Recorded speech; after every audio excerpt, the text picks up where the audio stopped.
Hey guys, my name is Brittany Pride with the Pride Group. Today we're going to talk about the different loan programs that are out there for you and who could benefit from them the best. So let's jump into this. Really, there are 4 different types of loan programs. You've got 3 that are backed by the government with Freddie and Fannie Mac. They are the USDA loans, VA, and FHA. And then you also have your conventional loans. And I want to preface with that all lenders are not created equal. The guidelines on all these different programs are pretty much the same, but some lenders have different guidelines to where they can bend it a little bit. And I say that because I want to talk to you guys today about the minimum down payments. I'm going to talk to you guys also about the minimum credit scores that you need. And then some of them, when it comes down to your DTI, which is your debt to income ratio, those can vary as well. So that's another video for another day, but today we're just going to dive into what are the different loan programs, what are the minimum credit scores, and the minimum down payments. So let's start with USDA and VA.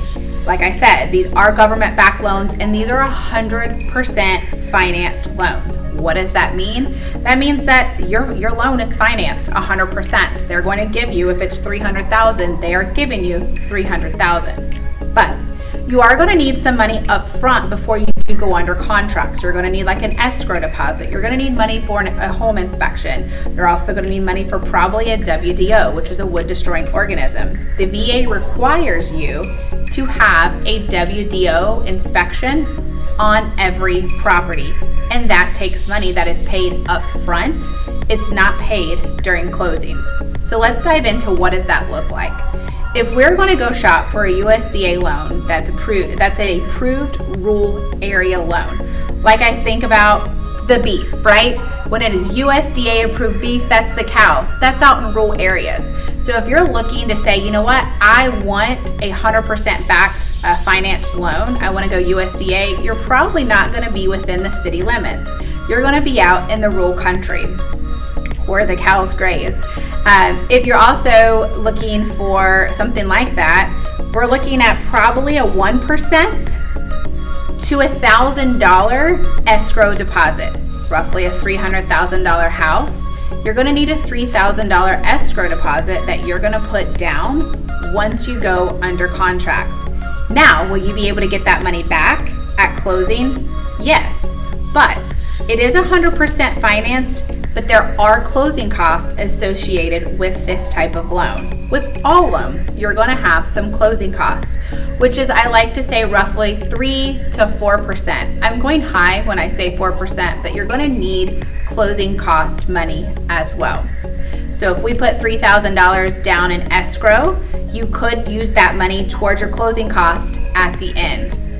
There are also ways to negotiate seller concessions on these type of loans.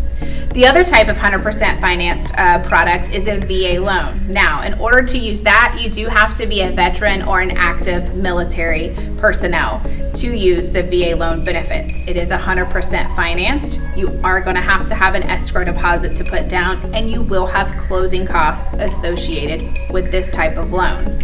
You are going to have the money for a home inspection as well as your WDO inspections too. So those 2 types are your 100% financed loans. We have FHA loans, which typically you're going to find a lot of first-time home buyers do go the FHA route because you only have to put 3.5% down payment. Remember, you have closing costs associated with that as well. So 3.5% down. The one thing to note about an FHA loan is you're going to have a PMI, which stands for Private Mortgage Insurance. It stays for the life of the loan.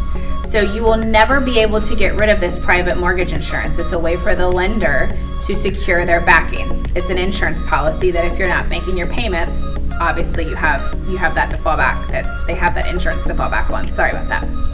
So you will have to have PMI. Now, one thing that you will know about an FHA loan is sometimes there's more fees associated with that. That's going to be obviously your private mortgage insurance. The lender's going to have some different fees associated with that too. But a lot of first-time home buyers like to go down this route because it's not a lot of money that you are putting up front to purchase the home. So FHA is 3.5% plus your closing costs. The next type of loan is a conventional loan. When it comes down to a conventional loan, this is actually like private lenders, or banks can utilize the conventional loans as well. Credit scores are a little bit tighter when it comes down to when you're being approved for a conventional. So your credit score has to be at least a 620. Now, some lenders have different creative programs to where your credit score could be a little bit less on a conventional.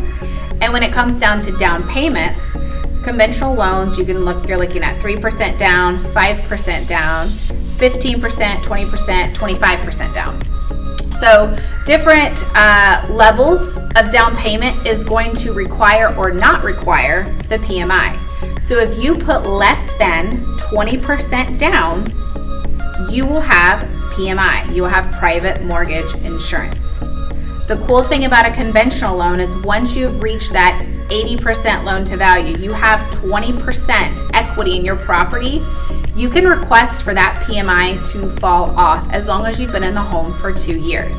So you could put 5% down, and within 2 years, your equity is built up. You can call to request to have an appraisal done on your property, and that PMI, maybe that extra $60 to $100 that you've been paying, can then fall off. Remember, FHA loans, it stays for the life of the loan, but conventional, it can fall off. So what are the benefits between a conventional loan versus an FHA loan? It all comes down to your DTI and your credit score. So let's dive into what your credit score has to look like to qualify for these types of loans.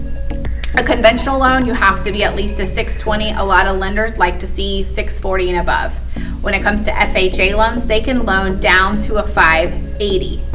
USDA and VA, they're right there in that 600 credit score range as well. Why I like to say that lenders are not created equal is because different lenders have creative programs.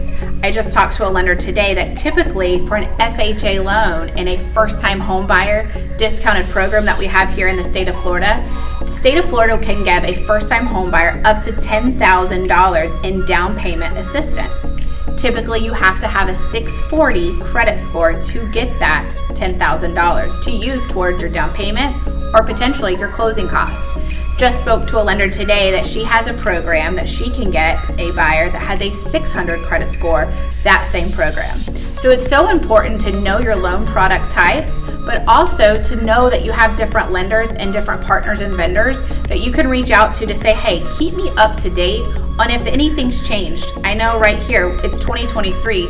In March 20th, which I believe it's coming up, what's today, the 16th? On March 20th, FHA is actually changing their PMI requirements. So things are always evolving and always changing. So always stay up to date on any news, and you can always find us here at the Pride Group.